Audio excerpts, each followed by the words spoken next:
আজকের ভিডিওতে আমরা নিয়ে এসেছি বিভিন্ন দেশের গোয়েন্দা সংস্থা নিয়ে। প্রথমেই বলা যাক বাংলাদেশকে নিয়ে। বাংলাদেশের গোয়েন্দা সংস্থা হলো এনএসআই, ন্যাশনাল সিকিউরিটি ইন্টেলিজেন্স। প্রতিষ্ঠিত হয়েছিল 29শে ডিসেম্বর 1972 সালে। সদর দপ্তর অবস্থিত সেগুনবাগিচা, ঢাকা।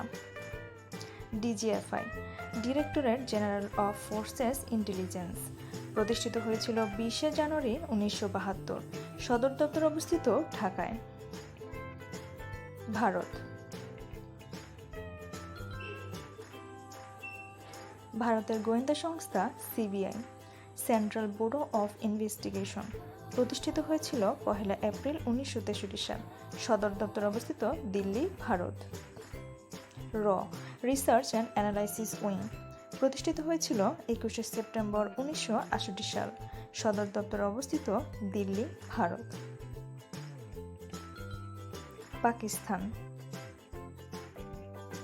পাকিস্তানের গোয়েন্দা সংস্থা আইএসআই, ইন্টার সার্ভিসেস ইন্টেলিজেন্স।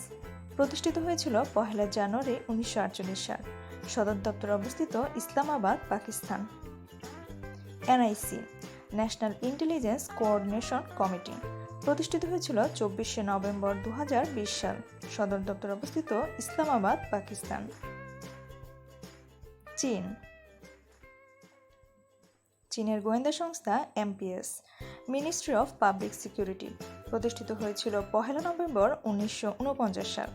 সদর দপ্তর অবস্থিত Beijing, China. MSS, ministry of state security. প্রতিষ্ঠিত হয়েছিল 1 জুলাই 1983 সাল এবং সদর দপ্তর অবস্থিত বেইজিং, চায়না। যুক্তরাজ্য। যুক্তরাজ্যের গোয়েন্দা সংস্থা এসআইএস, সিক্রেট ইন্টেলিজেন্স সার্ভিস। প্রতিষ্ঠিত হয়েছিল 8 জুলাই 1909 সালে। সদর দপ্তর অবস্থিত লন্ডন, যুক্তরাজ্য। যুক্তরাষ্ট্র। CIA, central intelligence agency. প্রতিষ্ঠিত হয়েছিল 18 সেপ্টেম্বর 1947 সাল এবং সদর দপ্তর অবস্থিত ভার্জিনিয়া, যুক্তরাষ্ট্র। FBI, federal bureau of investigation. প্রতিষ্ঠিত হয়েছিল 26শে জুলাই 1908 সালে। সদর দপ্তর অবস্থিত ওয়াশিংটন ডিসি, যুক্তরাষ্ট্র। Russia. SVR, foreign intelligence service. প্রতিষ্ঠিত হয়েছিল 1 ডিসেম্বর 1991 সাল। সদর দপ্তর অবস্থিত Moscow, Russia. FSB, federal security service. প্রতিষ্ঠা 3 এপ্রিল 1995 এবং সদর দপ্তর অবস্থিত মস্কো, রাশিয়া। ইসরায়েল। ইসরায়েলের গোয়েন্দা সংস্থা Mossad, institute for intelligence and special operations.